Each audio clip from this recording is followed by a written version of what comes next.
이름으로 축복합니다. 하나님의 은혜와 평화가 함께 하시기를 간절히 소망합니다. 하나님의 은혜는 하늘로부터 임하는 것입니다. 그 은혜가 임할 때 이 땅에 주님의 역사하심이 나타나고, 그러면 세상과 나는 간 곳 없고 주님만 역사하시는 잠잠한, 하늘이 줄 수 없는, 세상이 주시는, 하나님이 주시는 하늘의 놀라운 평강이 우리 모두 가운데 임하게 될 줄로 믿습니다. 염려와 걱정이 우리의 마음을 혼란시키고 세상의 여러 가지 많은 것들이 우리의 마음을 흔들 때, 우리는 말씀으로 돌아가면 주님은 이렇게 말씀하십니다.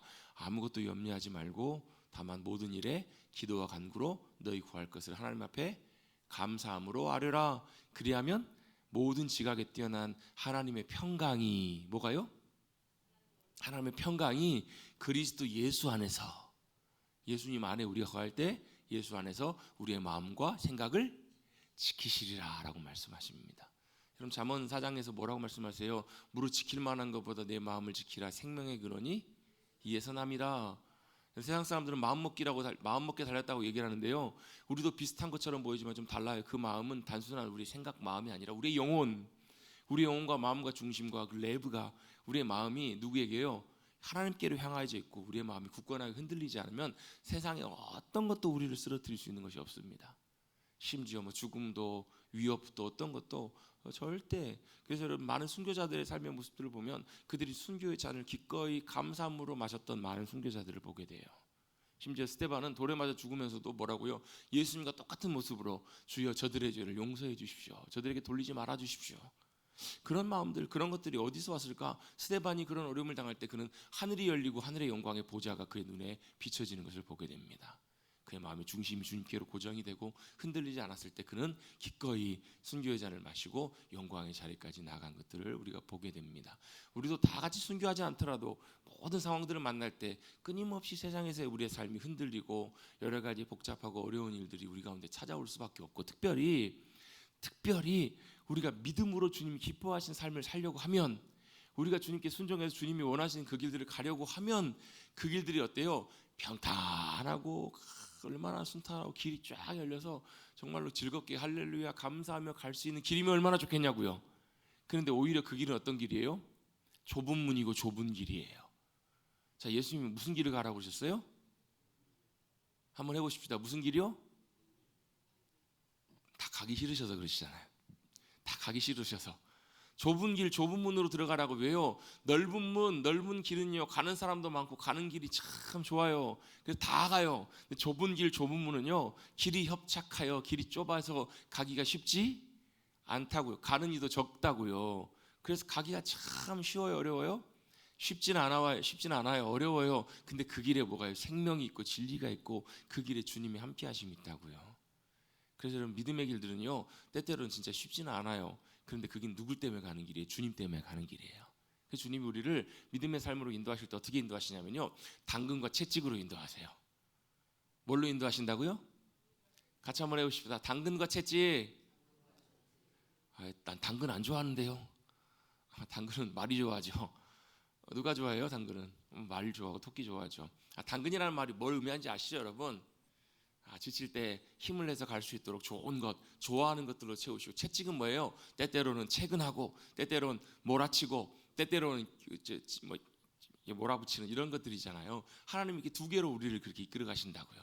때때로 우리가 평안함 가운데 있을 때 하나님께서 우리를 어떻게 해요? 때때로 도전하세요. 채찍으로요. 어떤 문제들을 주세요. 여러 가지 상황들을 통해서 뭘 하게 하신다고. 우리를 괴롭히시는 것이 아니라, 야, 너 이렇게 넋놓고 있다가 넘어져. 하나님 찾고 구해, 나를 찾고 구해, 나의 은혜와 도우심을 구하고 나와. 이렇게 주님께서 우리를 어떻게 해요? 때때로 채찍으로 우리를 징계하실 때가 있어요. 그런데 그렇게만 하신 것이 아니라 때때로 어떻게 해요? 야, 근데 그 길이 쉽지 않잖아. 순종하면 걸어가는 길이 어렵잖아. 근데 그 길을 통해서 뭘 주시냐면 하나님께서 은혜와 평강과 하나님의 놀라운 영광을 맛보고 살아가게 하세요. 이사야가요, 성전에 올라가다가 그 영광을 봤더니요, 그가 나중에 어때요? 벗은 몸과 벗은 발로 다니라고 하시는데 기꺼이 다녀요. 왜요? 하나님의 영광이 어떤 모습인지를 그는 경험했거든요. 모세가 시내산에서 하나님의 영광을 보고 다음에 어때요? 광야에서 이스라엘 백성들이 끌고 가는데 그는 하나님 신뢰하며 믿음으로 나아갈 수 있게 되거든요. 여러분, 하늘의 영광과 은혜를 맛보시는 사랑하는 성도님들 되시기를 주님의 이름으로 축복합니다. 그걸 맛보고 경험하면 세상에 있는 즐거움들과 세상에 누릴 수 있는 기쁨과는 비교가 안 되는 것들을 우리는 알게 돼요. 그건 어디서요? 주님 안에서. 여러분 주님 안에서 그 귀한 은혜와 감격과 주님의 영광을 맛보고 믿음 가운데 순종하며 살아가실 수 있는 좁은 길 좁은 문일지라도 기쁨으로 걸어가실 수 있는 우리 사랑하는 성도님들 되시기를 주님의 이름으로 축복합니다. 그래서 그런 일들을 걸어갈 때 쉽지 않은 일들을 만나지만 주님이 어떻게 은혜와 평강으로 붙잡아 주신다고요. 평강은 주님의 붙들어 주심이에요. 그래서 흔들리지 않아요. 세상에 어떤 것도 감당할 수 없는, 무너뜨릴 수 없는 그 놀라운 은혜가, 사도 바울은 감옥에 갇혀 있으면서도 빌립보 교회 성도들에게 뭐라고요? 항상 기뻐하라. 내가 다시 말하노니 기뻐하라. 아니, 자기가 기뻐할 만한 상황이 있으면서 그런 얘기를 해야 사람들이 좀 듣죠. 지금 자신은 어떤 처지예요? 지금 옥에 갇혀 있는 처지예요. 감옥에 갇혀 있는 처지예요. 그럼에도 불구하고 기뻐하라라고 얘기할 수 있었던 이유는 바로 뭐냐면, 나는 비록 몸은 감옥에 있지만, 갇혀 있지만, 여러 가지 억압과 여러 가지 핍박 속에 있지만, 그래도 내 안에는 주님이 주시는 기쁨으로 충만하다. 내 안에는 주님이 주시는 빼앗을 수 없는 놀라운 기쁨으로 충만하다라는 거예요. 여러분, 그것은 어느 누구도 빼앗을 수가 없어요. 아무리 우리를 핍박하고 뭐 고문을 하고 별별거려도요, 우리의 마음속에 있는 주님이 주시는 그것들은 빼앗을 수 없는 기쁨이고 평강인 줄로 우리가 믿고, 우리도 그 은혜와 평강과 은혜를 구하고 나가시는 우리 모두가 되시기를 주님의 이름으로 축복합니다. 그래서 사도 바울은 편지를 쓸 때마다 항상 그래서 그런 것 같아요. 서두에 또 어떤 책에는요, 맨 마지막에도 쓰면서 뭐예요? 너희에게 그리스도 예수 안에서 사랑하는 형제된 우리 모두에게, 당신들에게 주님의 은혜와 평강이 함께 하시길 축복합니다. 이렇게 기도하고 있거든요. 여러분, 그 은혜와 평강이 저와 여러분 우리 모두 가운데도 함께 하시기를 다시 한번 주님의 이름으로 축복합니다. 아멘. 그 은혜를 누리고 살아가는 것이 바로 믿음의 삶입니다. 그리고 하나님께서는 여전히 지금도 이 시대 이 땅 가운데 역사하고 계십니다. 일하고 계십니다. 근데 하나님의 역사를 이루시기 위해서, 하나님의 일을 이루어 가시기 위해서 이 땅에서 하나님께서 하시는 것이 있는데요, 하나님과 함께할 하나님의 사람들, 동역자들을 찾고 계신다는 거예요. 이게 하나님이 일하시는 원리입니다. 하나님께서 아담을 하나님의 형상대로 만드셨거든요. 어찌 보면 아담을 모처럼요, 하나님의 마치 낳으신 자녀처럼, 또 모처럼요, 하나님께서 이 땅의 일들을 맡기실 하나님의 동역자로, 이 땅의 뭘 통치자로 하나님께서 아담을 만드시고 세우신 거예요. 그 증거 중에 하나가 바로 뭐냐면, 아담에게 일을 시키시는데 무슨 일을 시키세요? 이름을 다 지으라고 말씀을 하세요. 이름을 지으라고. 그 뭘 의미해요? 야, 네가 이름을 짓는 대로 그대로 된다라는 거예요. 이건 여러분 하나님이 하셔야 되는 일 아닌가요? 하나님이 지으셨으니까 하나님이 사자라고 하고 하나님 호랑이라고 하시고 그러셔야 되는 거 아닌가요? 그런 생각 안 해보셨어요? 그렇잖아. 하나님이 만드셨으니까 만든 사람 이름을 붙여야죠. 만든 사람이 이거 뭐예요? 이거예요. 이렇게 해야 정상이잖아요. 그렇잖아요. 만들기는 자동차로 만들었는데 지나가는 사람들마다 뭐라고, 이거 배예요. 그럼 돼요, 안 돼요? 안 되잖아요. 그럼 만든 사람이 뭐예요? 이거 내가 만들었어요. 이거 배예요. 배가 아니고 자동차예요. 이래야 되잖아요. 근데 이걸 누구에게 맡기셨냐면 아담에게 맡기셨다고요. 이건 뭘 의미하는가? 아담에게 그 권한을 주신 거예요.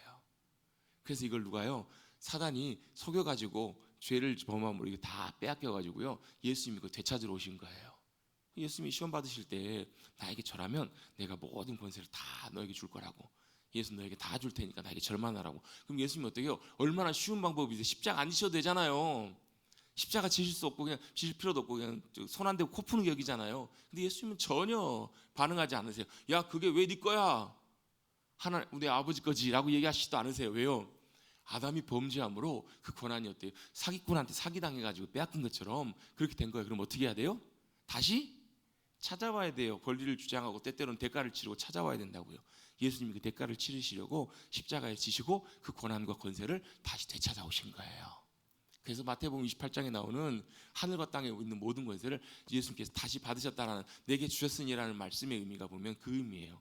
예수님 십자가에 죽으시면서 테텔레스타이, 다 이루셨다 이렇게 말씀하시고 죽으셨던 그 십자가의 놀라운 의미가 그 안에 담겨 있는 거예요. 자, 아담에게 하나님께서 권한을 주셨습니다. 그럼 아담은 그 권한을 가지고 뭐 하면 돼요?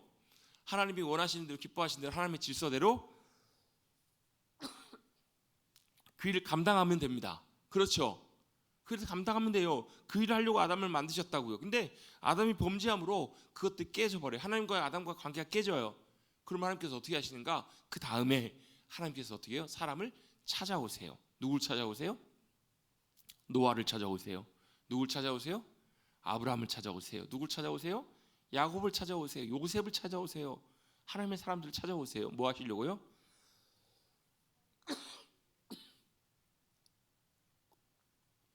하나님의 계획과 일을 이루시기 위해서요. 그래서 요셉이 그걸 알아요. 요셉이 형들에게 팔려가지고 억울하게 노예로 팔려가고 얼마나 많은 고생을 해요. 또 누명도 쓰고 감옥에도 갇히고 파란만장한 인생을 보내는데, 요셉이 나중에 형들을 만난 다음 했던 고백이 뭐예요? 하나님이 나를 이곳에 보내셔서 뭐 하시려고요? 당신들을 구원하게 하시려고. 자기가 구원한 게 아니라 누가요? 하나님께서 나를 통해서 하나님이 그 애굽 사람들과 그 당시에는 모든 주변에 있는 사람들과 이스라엘의 야곱의 형제들과 야곱의 아들들과 모든 이들을 구원하시고 살리시려고 하나님께서 요셉을 보내셨다라는 것, 자기를 통해서 하나님께서 그 일을 이루시기를 원하셨다라는 것을 나중에 요셉이 깨달아요. 여러분, 그것이 가치 있고 영광스러운 일이죠. 그렇잖아요, 그죠? 여러분이 대답을 잘 해주셔야 제가 조금 더 설교가 빨리 끝나지 않을까 싶습니다. 이렇게 가면 계속 가요. 그걸 요셉이 알고 나니까 어때요? 아, 그게 상처가 아니고 아픔이 아니고 뭐예요? 아, 하나님께서 이 과정을 통해서 나에게 이렇게 하신 것이 이유가 있구나. 그걸 요셉이 알고 나니까 형들이 미운 게 아니라요. 어때요? 아, 형들이 어때요? 그 과정을 통해서 하나님께 일하셨구나. 그게 보이니까 용서가 되잖아요. 당신들은 한탄하지 마십시오. 걱정하지 마십시오. 왜요? 사람들은 자기 눈으로 봐, 자기 잘못한 건 보지만 요셉은 뭘 봐요? 하나님께서 자기를 통해서 어떤 역사를 이루시고 무슨 구원을 이루시는지를 요셉은 똑똑히 보았고 보고 알고 있잖아요. 하나님이 요셉을 통해서 놀라운 구원의 역사를 이루신 거예요. 그들이 누구예요? 하나님과 동행하는 사람들의 놀라운 역사예요. 근데 여기서 여러분, 우리가 이런 생각이 들 때가 있습니다. 아, 노아니까 그렇지, 아브라함이니까 그렇지, 요셉이니까 그렇죠. 이렇게 생각하기 쉬워요. 아이, 우리는 뭐 별 볼일도 없고 라고 생각하기 쉬운데요, 그렇지가 않아요. 하나님이 이 땅에 하나님의 일할 동역자들을 찾으신다고 할 때 이것이 우리에게 도전이 되면서 큰 위로가 되는 이유가 있는데요, 그게 뭐냐면 하나님은 대단한 사람들을 불러서 하나님의 역사를 맡기시는 것이, 위대한 일을 하시는 것이 아니기 때문에 그래요. 하나님은 대단하고 능력 있고 엄청난 사람들 통해서 일하시는 것이 아니라 오히려 낮고 연약하고 부족하고 모자란 이들을 불러서 뭘 하게 하시냐면 믿음으로 주님 행하실 일들을 보게 하시고, 그리고 믿고 순종하며 따라오는 이들을 통해서 하나님의 놀라운 능력과 권세를 나타내시는 하나님이시기 때문에 그래요. 우리 생각할 때는 대단한 사람을 불러서 사용하셔야 될 것 같은데 실제로 그렇지 않아요. 만약에 여러분, 우리 잘 아는 것처럼 모세가 여러분 대단한 능력과 지위와 지혜를 갖고 있기 때문에 하나님께서 사용하셨다면, 모세를 언제 부르셨어야 되냐면요, 모세가 왕궁에 있을 때 부르셨어야 돼요. 맞죠? 왕궁에 있을 때 어때요? 권세도 있었어요. 나름 왕자니까 거기서 배울 만한 거 다 배웠어요. 힘도 있었어요. 그렇잖아요. 근데 그때 하나님께서 모세를 부르지 않으세요. 언제 부르세요? 80이 됐는데 나이가 중요한 게 아니라 그의 인생이 어때? 도망자 신세가 돼가지고 광야에서 인생을 다 보내버린, 그리고 이제는 자기 스스로도 아무것도 할 수 있는 것이 없다고, 심지어는 뭐라고 하나님이 보내시는데도 몇 번이나 거절을 해요. 왜요? 왜 거절해요? 얼마나 교만해요. 왜요? 보낼 만한 사람을 보내시라고. 나 같은 사람을 왜 보내시냐고. 아무 쓸데없는 나를 왜 보내시? 나 가서 못한다고. 몇 번이나 그래요? 제가 하나님이었으면 그냥 발로 뻥 차버렸을 것 같아요. 해도 정도껏 해야지. 근데 왜 그래요? 모세가 이제 뭐예요? 낮고 낮아지다가 이제는 완전히 바닥 그 밑에까지 떨어질 만큼 그가 완전히 어떻게 됐을 때요? 겸손하고 낮아졌을 때 하나님께서 그를 부르세요. 그게 이유가 있습니다. 왜요? 그것이 바로 하나님의 일하시는 방법이기 때문에. 우리 생각과 기준이 좀 달라요. 하나님의 기준이 무엇인지를 알면 하나님의 일하심에 우리도 동참할 수 있다고요. 하나님이 능력 있는 자, 이런 사람들을 쓰시지 않고 약하고 부족하고 연약한 자를 통해서 일하시는데, 그 이유가 뭐냐면 그래야 하나님의 능력과 하나님의 권세와 역사하심으로 사용하실 수 있고 일하실 수 있기 때문에 그래요. 예를 한번 들어볼게요. 모세가 자기 힘이 있어요. 자기 능력으로 할 수 있는 것들이 있어요. 하나님이 모세 손을 통해서 역사하려고 하실 때, 자, 모세가 어때요? 하나님이 모세 손을 딱 잡아갖고 일하시려고 하는데 어때요? 하나님께 가시려고 하는데 어때요? 자기 힘이 있으니까 어때요? 이쪽으로 가는 거예요. 제가 맨날 자주 말씀드리는 거 있잖아요. 저희 큰애가 태어났을 때 영재 좀 만들어 보겠다고 돌도 안 된 애기를 데리고 문화센터를 데리고 갔어요. 갔더니 이제 거기서 선생님이 시켜요. 막 이것저것 막 동그라미 그리고 세모 만들고 막 그리고 막 이런 걸 시켜요. 색연필로. 근데 얘가 그릴 수 있어요, 없어요? 못 그려요. 못 그리면 어떻게 해요? 다 선생님들이 엄마가 아이의 손을 같이 잡고 동그라미, 세모, 네모를 그려보도록 이렇게 해요. 근데 어때요? 이 큰 놈은 이게 벌써 아기 때부터 이게 싹수가 안 해요. 어떻게 해요? 엄마가 따라오는 대로 따라오는 것이 아니라 지 하고 싶은 대로 해요. 그러니까 그림이 그려질 리가 좋겠죠. 물론 이제 아이가 당연히 그러니까 마땅히 그러니까 충분히 다 이해는 하지요. 근데 여러분 그 모습이 보여주는 게 뭐냐면 우리의 모습하고도 되게 비슷한 모습이 많다라는 거예요. 우리의 힘이 남아 있고요. 우리의 의지와 생각과 지혜가 남아 있으면 어떻게 해요? 우리가 이끌려고 해요. 뭔가를 하려고 해요. 살아 있다니까요. 뭔가 남아 있다. 파닥파닥 거린다니까요. 하나님 일하시려고 해야 돼요. 자, 글 쓰려고 하는데 하나님이 잘 잡고 쓰려고 하시는데 제가 어렸을 때 초등학교 때 서예를 한 1년 정도 했었거든요. 처음에 서예 배우러 가면 어때요? 선생님이 붓을 잡아주세요. 그 원장 선생님이 서예학원 그 선생님께서 아직도 기억이 나요. 그분 막 도포 입고 다니셨거든요. 도포 입고 다니면서 수염 기르시고 막 이런 분이셨는데 딱 잡고 획 그리는 것부터 해요. 가로획, 세로획부터 시작을 해요. 처음에 어때요? 붓을 잡고 하는 걸 보여주는 거예요. 이렇게 처음에 한번 보여주시고 그 다음에 붓 잡아봐라 이렇게 하시면서 이렇게 붓으로 해주시는 거예요. 뭐 하라는 거예요? 힘 빼고 그대로 따라오는 것들을 배워보라는 거예요. 만약 거기 제가 힘을 주면 삐뚤삐뚤 나가게 되겠죠. 그런 원리라는 거예요. 하나님 누굴 사용하시냐면 내 힘이 남아있고 내 능력과 내 의지와 내 할 수 있는 것들이 남아있는 사람을 통해서 일하시는 분이 아니시라는 거예요. 하나님 그렇게 하시면 어떻게 하는 줄 아세요? 놔버리세요. 그냥 자기 힘을 쓰고요. 자기 하려고 하면 하나님 그냥 놔버리신다고요. 자기 힘으로 일하는 것이 되기 때문에 언제까지요? 힘 다 빠질 때까지 놔두시는 거예요. 마치 여러분 우리 그 구급대원들이 물에 빠진 사람 건지는 것처럼 물에 빠진 사람 건질 때 어떻게 해야 돼요? 힘 남아있을 때는 같이 빠져 죽잖아요. 왜요? 힘 남아있기 때문에 그 남아있는 힘을 어때요? 구조하려고 하면 잡아가지고 어떻게든지 자기 살아보려고 하니까 거의 힘 다 빠질 때쯤 되면 어떻게 돼요? 눕혀가지고 턱 끌고 나오는 거예요. 힘이 빠져야 살릴 수 있는 것처럼 하나님이 일하시는 방법들도 그런 원리라는 거예요. 여러분 이것이 되어야 우리가 은혜로 살아가는 삶이 가능해져요.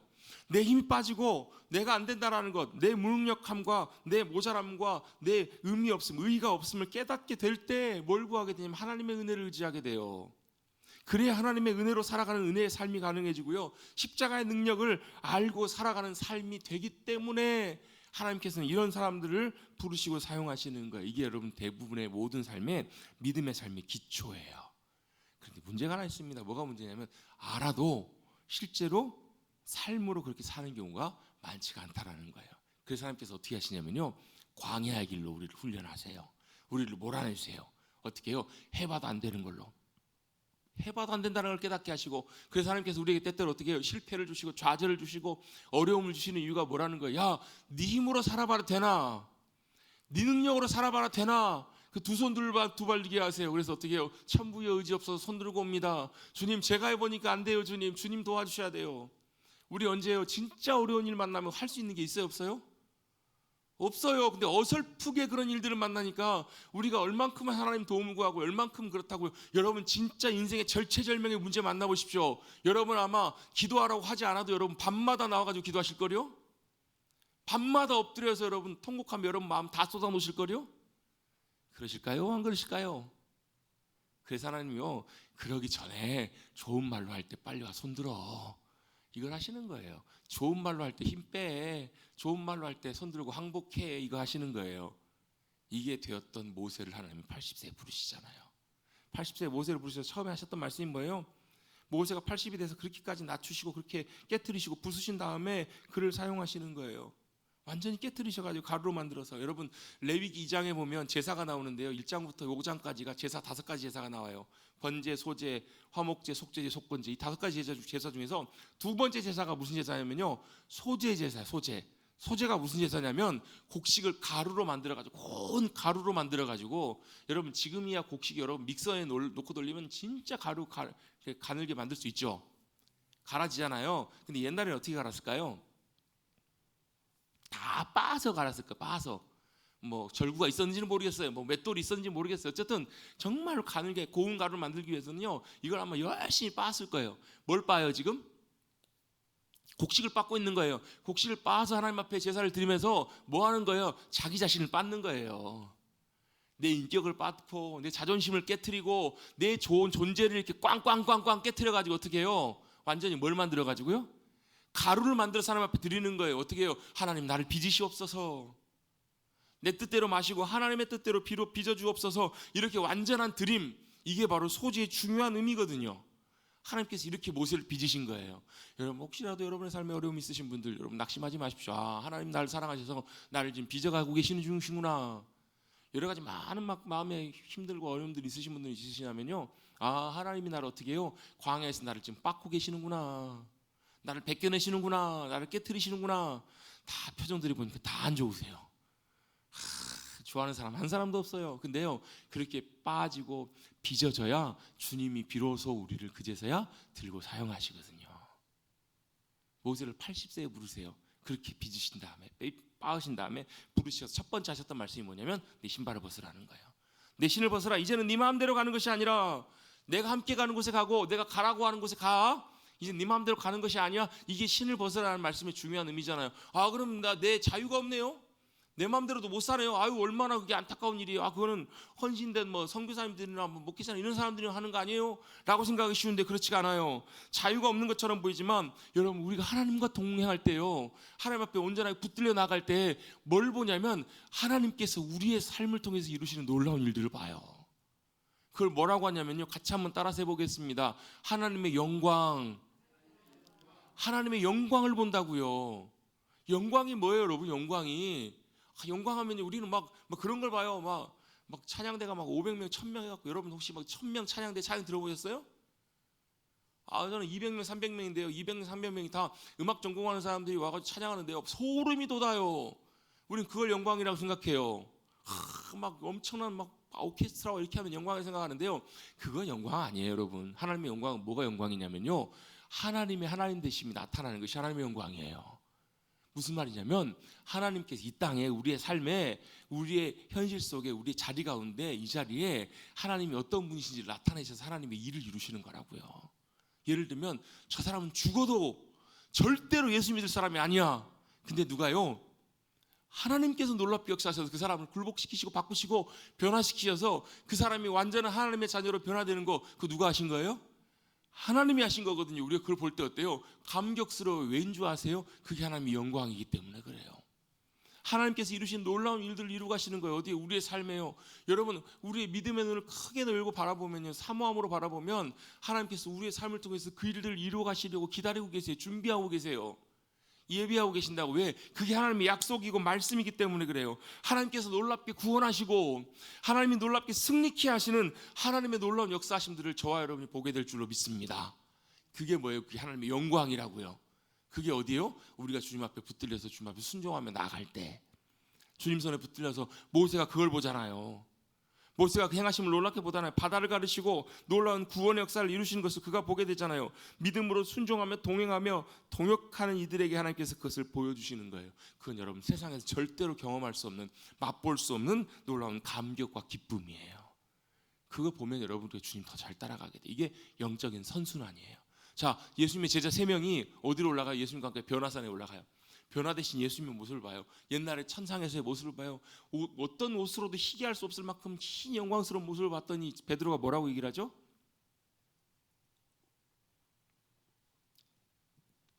다 잊어버리셨나 봐요. 베드로가 그때 뭐라고 얘기를 하냐면요, 여기가 좋사오니 이곳에 집 짓고 삽시다 예수님, 이렇게 얘기한다고요. 베드로가 얼마나 좋았으면, 산이 좋아서 그런가요? 산이 너무 멋지고 경치가 좋아가지고, 와, 여러분, 정상에 멋진 산 올라가면 진짜 좋잖아요. 엊그저께 어떤 분이 올린 영상을 봤더니 지난주인가 한 일주일 전쯤에 대둔산에 올라가가지고 대둔산 위에서 바라보는 풍경을 보는데, 와, 산 그림이나 이런 거 너무너무 멋지고 예쁜 거예요. 와, 거기 사십시다? 뭐 별로 뭐 감동도 없으신 것 같아요. 그거 본다고 여러분 좋은 거 아니잖아요. 그걸 베드로가 봐서 그런 게 아니잖아요. 베드로가 뭘 봤어요? 하늘의 영광을 본 거예요. 하늘에 임하시는 주님의 영광을 봤더니 그가 어떻게 너무 감격스럽고 기뻐서, 여러분들의 표정의 의미를 제가 압니다. 그럼 별로 경험한 적이, 본 적이 없어가지고. 근데 그걸 맛보고 경험하면 어때요? 뭐 이런 경험을 해요. 어떨 때 막 심장이 막 터질 것 같고요. 막 너무 좋아서 막 미칠 것 같고요. 너무 막 감격스러운 그런 경험을 해요. 그게 바로 우리 영혼에 주시는 하나님의 영광이 주는 감격과 기쁨이라는 것입니다. 여러분, 이스라엘 백성들이 어때요? 홍해를 가르시는 놀라운 역사를 경험하잖아요. 자, 출애굽기 이야기 잘 알고 있어요. 하나님께서 모세를 통해서 그 역사를 이루어 주시잖아요. 10가지 재앙으로 애굽을 초토화시키세요. 애굽을 완전히 하나님께서 멸하시는 심판, 그들을 400년 동안이나 괴롭혔던 그들을 누가요? 하나님께서 하나님의 손길로 그들을 어떻게 해요? 벌하시는 모습을 그들이 다 본다고요. 희한하게도 고센 땅, 이스라엘이 거하는 땅에는 그런 재앙이 임해요, 아니에요? 님 하잖아요. 그 누가 하시는 거예요? 하나님이 하시는 것임을 분명히 봐요. 왜? 모세가 분명히 그렇게 될 걸 선포하잖아요. 선언하니까 그 일들 그대로 이루어지잖아요. 여러분 한번 입장 바꾸고 여러분 모세라고 생각해 보십시오. 야, 하나님께서 그렇게 하신다고 하시고 말씀하시고 여러분도 말씀을 듣고 말씀 그대로 했더니 그대로 되는 거예요. 하나님의 놀라운 역사와 승리가 막 눈앞에서 막 벌어지면 어떻겠어요? 오, 진짜 주님이 하시네? 야, 애굽을 초토화 시키시네? 완전히 애굽을 주님께서 밟아버리시잖아요. 홍해 앞으로 인도하세요. 이제 마지막 하나 남아있는 게 하나 있어요. 뭘요? 그들의 대적들의 군대와 모든 것들을 주님이 다 왜? 나중에야 잘못하면 또 쫓아오면 어떻게 해요? 마음 바뀌어가지고 남자 여자의 마음만 갈 때가 아니라 바로의 마음도 바뀌어가지고 쫓아오면 어떻게 해요? 하나님께서 마지막 하나를 남겨두고 계셨어요. 뭘요? 그들을 바다에 홍해에 다 수장시켜 버리시는, 완전히 말과 탄자를 바다에 던져버리시는 주님의 놀라운 구원의 마지막 클라이막스 장면이 마지막 남아있는 거예요. 여러분, 옛날에 저는 뭐 너무 어렸을 때라 사실 기억이 가물가물한데요, 10개 영화 보신 적 있으시죠? 10개 영화 보면 어때요? 바다가 쫙 갈라지고, 지금이야 그 효과가 참 보면 좀 유치해 보일 수도 있겠지만 아마 지금 만들려고 하면 여러분 훨씬 더 스펙타클하고 생생하게 만들 거예요. 요즘은 CG가 워낙 발달했으니까요. 바다가 쫙 갈라지고 막 그 대적들이 다 물속에 빠져 죽는 그 모습을 봤을 때 어떨까요? 하나님이 우리의 승리가 되신다. 하나님이 우리의 삶에 놀라운 승리를 이루셨습니다. 여러분, 이럴 때는 아멘 하시는 겁니다. 이걸 여러분 경험했던 모세가 어떻겠냐고요? 이스라엘 백성들이 어떻겠냐고. 이게 하나님과 동행하며 하나님의 영광을 보는 거예요. 시내산에서도 봤던 것처럼 그들이 봤을 때 어때요? 감격하며 기뻐 춤추며 솟구치며 찬양하고 얼마나 기뻐하고 좋아해요. 그게 하나님의 영광을 보는 거예요. 그 감격과 기쁨을 실제로 맛보고 누리게 하신다라는 거예요. 물론 그들이 다시 삶의 자리로 돌아왔을 때 현실에서 물이 없어가지고 어려움을 만나니까 불평하고 원망해서 그렇지, 늘 하나님의 영광을 보고 맛보는 사람들은 할렐루야 찬송하며 주님 앞에 믿음으로 나갈 수 있어요. 어디서요? 우리의 일상의 삶에서요. 여러분, 저는 소망하고 바라고 구하는 것이 있습니다. 우리 사랑하는 성도님들의 삶의 자리에서, 가정에서, 일상 속에서 이 하나님의 영광이 우리 가운데 함께해 주시기를 간절히 소망합니다. 그래서 하나님이 놀라운 구원의 역사를 이루시고 하나님의 하신 놀라운 일들을 이루시고, 그래서 우리 지지난달에 우리 장로님 권사님 몇 분하고 우리 가정교회 세미나를 잠깐 다녀왔는데요, 가정교회에서 섬기면서 그런 역사를 많이 경험해요. 우리 권사님 기억나실 거예요. 그 간증하셨던 분 기억나실 거예요. 뭐 하나님하고는 전혀 상관없이 죽돌이 나이트클럽에 맨날 뭐 항상 하루도 빠지지 않고 출근했던 그분이 어떻게 하나님의 섬김 가운데 성도의 섬김을 통해서 어떻게 변화되고 어떤 놀라운 일을 경험하시는지, 그래서 그도 똑같이 그와 똑같은 형편에 있는 사람들을 어떻게 돕고 있는지, 그게 간증이거든요. 간증인데요, 우리 그분의 이야기처럼 보이지만 중요한 건 뭐예요? 그분의 삶 가운데 함께 하셔서 역사하셨던 하나님의 이야기예요.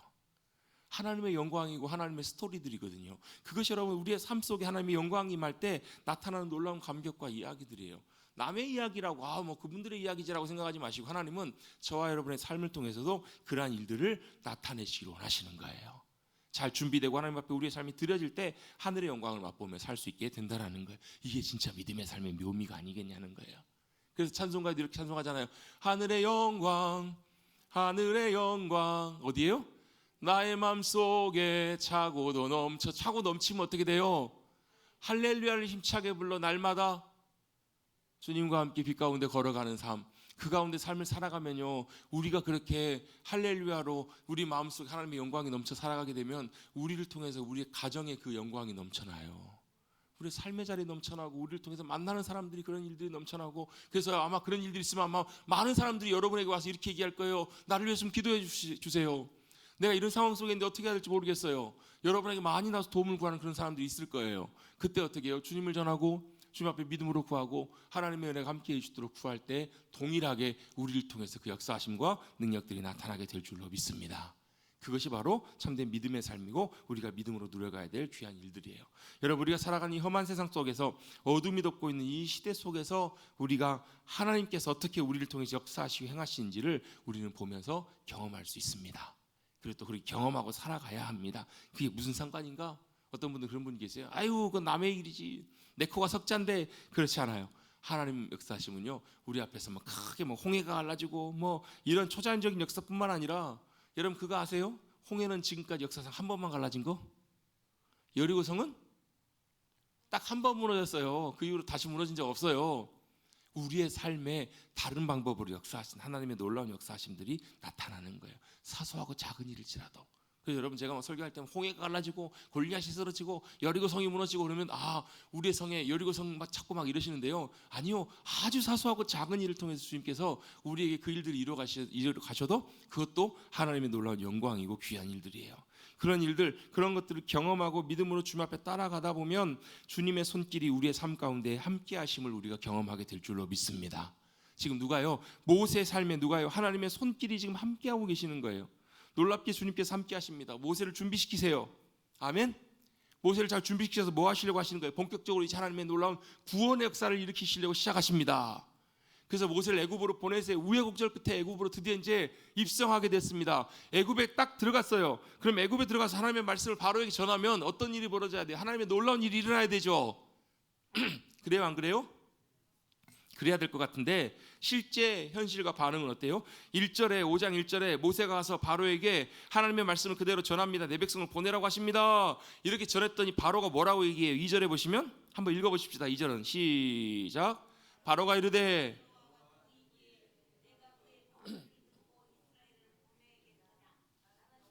알지 못하니 이스라엘을 보내지 아니하리라, 이렇게 얘기합니다. 여러분 여쭤볼게요. 이 바로가 했던 말이 맞아요, 틀려요? 틀린 말이 하나도 없어요. 바로가 했던 말이 다 맞아요. 뭐가 문제예요?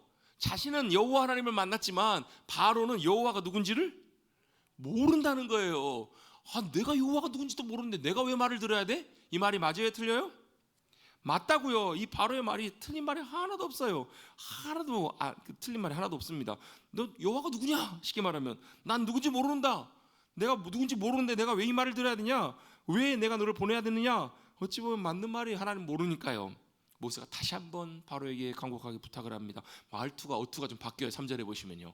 어떻게 바뀌는가 보실까요? 그들이 이르되, 그들은 바로 모세와 아론입니다. 그들이 이르되 히브리인의 하나님이, 당신은 모르시겠지만 히브리인 우리 하나님이 우리에게 나타나셔가지고요, 광야로 사흘기쯤 가서 하나님 앞에 제사를 좀 드리려 가도록 좀 우리에게 해야 되는데 허락 좀 해주세요, 이렇게 얘기하고 있는 거예요. 약간 어투가 어때요?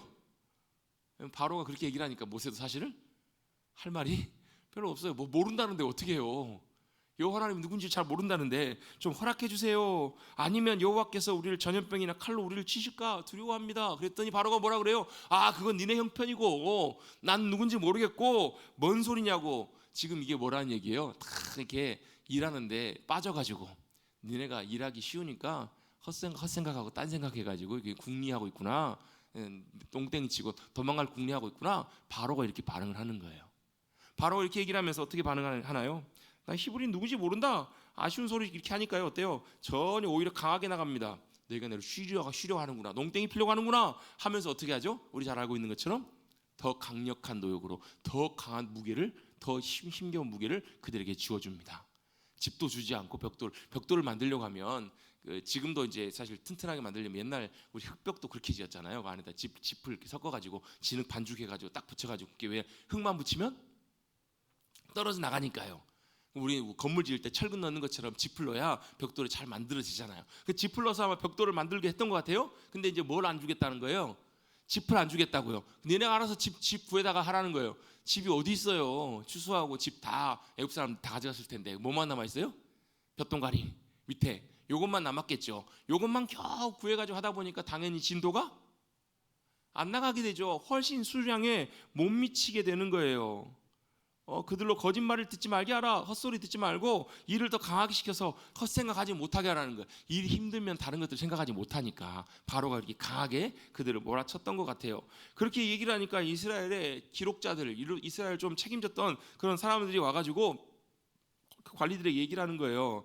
이스라엘 자손의 기록원들이 바로에게 호소를 합니다. 어찌하여 당신의 종들에게 이렇게 곤욕과 어려움을 주십니까? 이렇게 얘기를 합니다. 집도 주지 않으시면서 벽돌을 만들려고 하시니까 종들이 그래가지고 또 그것 때문에 어때요? 수량이 안 차니까 매를 맞는다는 거예요. 매를 맞고 고통을 당하고 있습니다. 이는 당신의 백성들의 죄입니다 라고까지 이렇게 납작 엎드려가지고 바로에게 선처를 구하고 있는 거잖아요. 왜요? 자기들에게 지금 다 처한 현실이 만만치가 않은 거예요. 자, 얘기들 한번 정리를 한번 해보십시다. 자, 하나님께서 누구를요? 모세를 애굽에 보내셔서 이스라엘 백성들을 구원하시려고 하는 것이 하나님의 계획이고 뜻이었어요. 그럼 자, 누가요? 모세는 누가 보내셔서 가신 거예요? 하나님께서 보내셔서 가서 하나님의 말씀을 그대로 순종해서 전했을 뿐이에요. 그러면 어떻게 돼야 돼요? 그대로 돼야 돼요? 안 돼야 돼요? 그대로 돼야 되잖아요. 근데 지금 돌아가는 상황이, 죄송합니다, 돌아가는 꼬라지가 잘 되는 것 같아요? 안 되는 것 같아요? 오히려 더 화가 임한 거예요. 자기들 상황을 놓고 볼 때는. 자기들 상황 볼 때는 오히려 그 일 때문에 더 오히려 강하게 더 나가서 노역이 더 그들의 일들이 힘들어지고 어려워지는 거예요.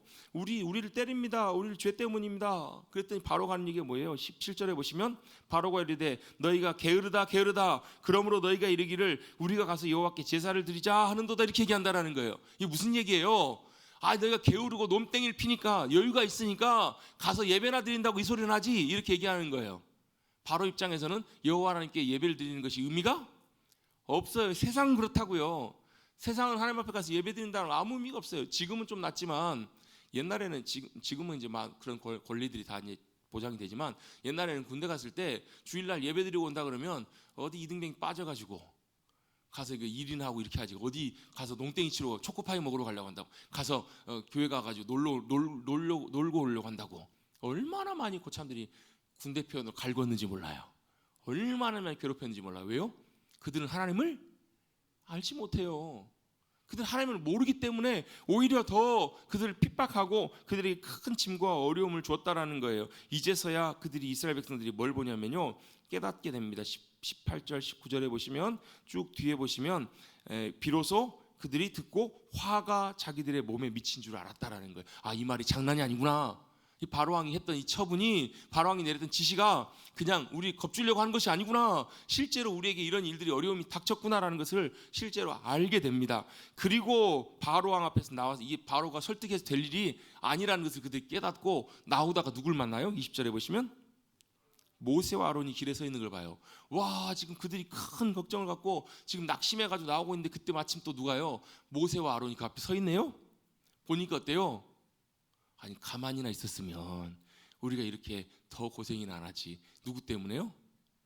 모세와 아론이 가가지고 바로에게 이렇게 얘기한 것 때문에 제사 지내러 보내달라고 이거 한 것 때문에 자기들의 화가, 자기들의 짐이, 자기들의 고생이 더 커지게 됐잖아요. 누구 때문이에요?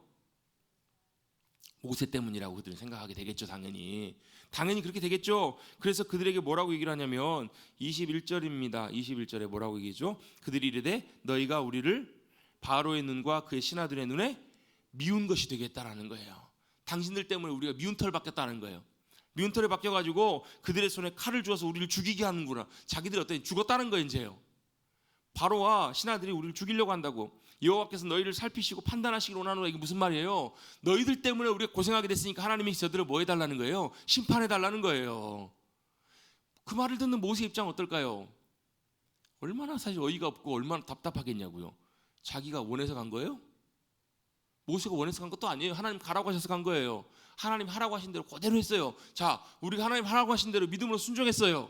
그러면 어때요? 아멘. 우리 앞에 일들이 하나님의 뜻대로 잘 돼야 되잖아요. 그래 안 그래요? 그런데 현실은 어때요? 현실은 오히려 하나님 말씀 앞에 순종했더니 돌아오는 건 뭐예요? 사람들의 냉대와 사람들의 비난과 사람들의 원망을 그대로, 원망받이를 그대로 다 받고 있잖아요. 우리가 여러분 믿음으로 주님 앞에 순종했을 때 어떤 일들이 일어나는가? 사실 우리 생각할 때 하나님이 원하신 일들을 한다고 하면 형통하고 즐겁게 다 따라갈 수 있는 것인가? 그렇게 생각하기 쉽지만 실제로는 그렇지 않다라는 거예요. 오히려 하나님 기뻐하신 일들을 할 때 여러 가지 핍박이나 공격이나 방해나 어려움들이 우리를 찾아올 때가 훨씬 많다고요. 그럼 우리는 이런 생각합니다. 괜히 이렇게 해가지고 괜히 하나님 앞에 순종한다고 하면서 이렇게 해가지고 이렇게 어려움을 왜 당해야 되나라는 불평과 원망이 생길까요? 안 생길까요? 생길 수 있다고요. 하나님께 직접 원망하지 못해도 어떻게 하냐면 왜 괜히 모세가 시켜가지고 괜히 리더가 시켜가지고 괜히 목사님 말한 대로 해가지고 이래갖고 어떻게 돼요? 실제로 이런 원망이나 불평들이 그대로 지도자들에게 또 리더들에게 모세에게 돌아갈 때가 많아요. 그들이 당하는 어려움과 고통이 모세와 아론 때문이라고 생각합니다. 그리고 하나님 앞에 심판해달라고까지 합니다. 하나님께서 보내신 이들과 모세, 아론임에도 불구하고요. 왜 그런가? 이유가 있습니다. 그들은 뭐만 보냐면요, 자기들이 당한 일들만 봐요. 형편만 봐요. 그런데 하나님께서는 지금 뭘 하고 계세요? 그들의 앞의 일과 그 모든 것들을 하나님께서 다 계획하고 계세요. 여러분 모세 입장에서도 보면요 얼마나 억울하고 답답하고 난처하겠어요. 자기가 그러려고 한 것이 아니에요. 모세도 예상을 했을까요? 못했을까요? 예상을 못했을지도 몰라요. 모세도 굉장히 당황하거든요. 왜요? 하나님 앞에 가가지고 이렇게 얘기를 해요. 22절에 보시면 모세가 여호와께 돌아와서 아뢰되 주여 어찌하여 이 백성이 학대를 당하게 하셨나이까? 어찌하여 나를 보내셨나이까? 이게 무슨 말이에요? 왜 보내셨냐는 거 하나님. 왜 나를 보내셔서 오히려 더 큰 학대를 당하게 하시냐는 거예요. 지금 모세도 뭐 하고 있어요? 답답한 마음을 하나님 앞에 토로하고 있어요. 하나님 나를 죽일 듯이 달려듭니다. 당신 때문이라고 이렇게 원망합니다. 얼마나 모세 입장에서도 억울할 일이냐고요. 근데 누가 하셨다고요? 하나님이 하셨다고요. 하나님은 뭘 하고 계세요? 지금 사람들은 어떤지 모르지만 하나님은 그 다음 상황, 다음 상황까지 다 지금 뭐 하고 계세요? 계획하고 계세요. 왜 바로의 마음이 강팍해져요? 왜 그렇죠? 하나님 10가지 재앙으로 애굽을 완전히 하나님께서 다 심판하실 때까지 뭐 하나님의 계획과 일하심은 아직 끝나지 않았기 때문에 그러는 거예요. 왜 바로가 이렇게 더 강하게 나가요? 하나님께서 더 강하게 애굽을 다스리시고 하나님께서 심판하시기 위해서 그렇게 하나님께서 하게 가시는 거예요. 언제요? 하나님의 때가 다 지나가 보면 알아요. 근데 우리는 알아요? 몰라요? 모른다고요. 우리는 그게 보이지 않아요. 우리는 이제 이야기를 다 아니까 그렇죠. 여러분이 모세 입장이 돼보시고 여러분이 그 상황 돼보시라고. 여러분 뭐라고 하시겠어요? 아마 저 같으면 억울해가지고 내가 안 해, 못해 먹겠어 하나님. 안 할래요. 하나님 괜히 가라고 했는데 오히려 다 사람들이 다 원망만 하고 불평만 하고 나 죽일 듯이 달려들고 바로도 오히려 그렇게 하는데 내가 왜 가야 돼요? 이렇게 오히려 했을 수도 있다라고요. 이스라엘 백성들도 마찬가지고요. 상황이 그러니까요. 그런데 왜요? 우리 하나님은 왜 그러신가? 하나님은 그 다음 일들을 멀리 일들을 보고 계시고 계획하고 계시고 일하고 계신다고요. 바로의 마음을 강팍해 하셔서 권능으로 애굽을 심판하시고 홍해를 아까 말씀드렸던 것처럼 홍해까지 다 갈 때까지 하나님은 그 일들을 다 이루시려고 하는 하나님의 계획 가운데 있는 거예요. 그래서 바로의 마음이 더 강팍해진 거고요. 그래서 그걸 잘 보지 못하면 어때요? 원망해요. 우린 그것만 보인다고요. 왜 일이 안 되나? 왜 아픈가? 왜 뜻대로 안 되나? 왜 우리 가정에 어려움이 있는가? 그거밖에 안 보인다고요. 그런데 하나님 뭘 보고 계세요? 그 다음까지 다 보고 계세요. 우리는 그것이 안 보이기 때문에 그것이 안 보여서 원망합니다. 죽을 듯이 낭망하기도 하고 불평하기도 합니다. 앞이 안 보이니까요. 그럼 우리는 어떻게 해야 될까요? 앞이 안 보이는데 내일 일은 안 몰라요. 하루하루 살아가는데 어떻게 알아요? 어떻게 앞이 안 보이는데. 그래서 여러분 우리는 그때 뭘 보셔야 되냐면요, 상황과 환경만 보시지 마시고 하나님을 보셔야 합니다. 주님을 찾고 구하셔야 돼요. 앞이 안 보이지만 그 문제와 일들을 주신 그 하나님을 믿음으로 찾고 기다리셔야 합니다. 그래야 원망하지 않습니다. 그래야 낙심하지 않고 불평하지 않습니다. 그래야 하나님을 신실함으로 나가야 주님이 말씀하십니다. 앞날이 안 보이잖아요. 그래서 뭘요? 주님을 보고 함께 하시는 하나님, 말씀하시는 그 주님을 바라보고 사모하고 기다려야 돼요. 모세가 그렇게 원망하면서 내 백성들이 더 학대를 받고 주님의 백성들도 구원하시지 아니하시잖아요 라고 모세가 얘기했더니 6장 1절에 뭐라고 말씀하시죠? 1절 한번 같이 한번 읽어보시겠습니다. 6장 1절 시작. 여호와께서 모세에게 이르시되 이제 내가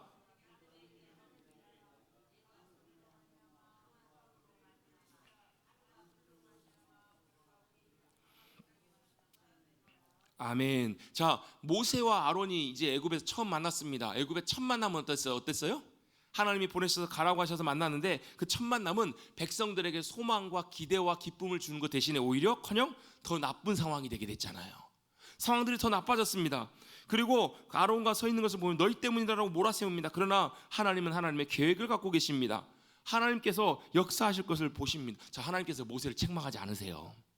야, 이놈아, 믿은 놈아, 이렇게 하시지 않으신다고요. 하나님께서 어떻게 해요? 모세를 이해해 주십니다. 그리고 하나하나 다 설명해 주십니다. 다시 한번 그 약속들을 상기시켜 주시고 하나님 어떤 일들을 행하실지를 보여주십니다. 모세가 잘 알고 있지 못하는 부분들을 하나님께서 보여주시면서 뭐라고? 이제 너는 내가 바로 앞에서 행하는 일을 보게 될 것이다 라고 하나님은 모세에게 확신을 주십니다. 문제는 이거예요. 우리도 똑같이 모세의 자리에 서 있는 경우가 많다는 거예요. 어떻게 해요? 그런 일들을 만났을 때 어떻게 해요? 우리가 기다리지 못한다는 거예요. 이런 상황 속에 우리가 처했다고 보면 우리는 우리의 믿음과 신실함을 유지하고 계속 지켜갈 수 있을까? 여러분 우리 한번 스스로 한번 돌아보십시다. 우리도 똑같이 이런 상황이 있을 때 얼만큼 주님을 기다리고 신뢰하고 의지하며 기다릴 수 있을까? 우리는 현실만 보고 나만 보이거든요. 내 연약함만 보고 내 부족함만 보고 내 현실만 봐요. 주변의 상황들을 봅니다. 상황들을 봤더니 어때요? 가망성이 없어 보여요. 그럼 어때요? 아유 안 되겠구나, 낙심하거나 포기하거나 아니면 답답해하거나 화를 내거나 짜증을 내거나 분노하거나 사실 이렇게 됩니다. 그렇지 않나요? 그렇지 않으세요?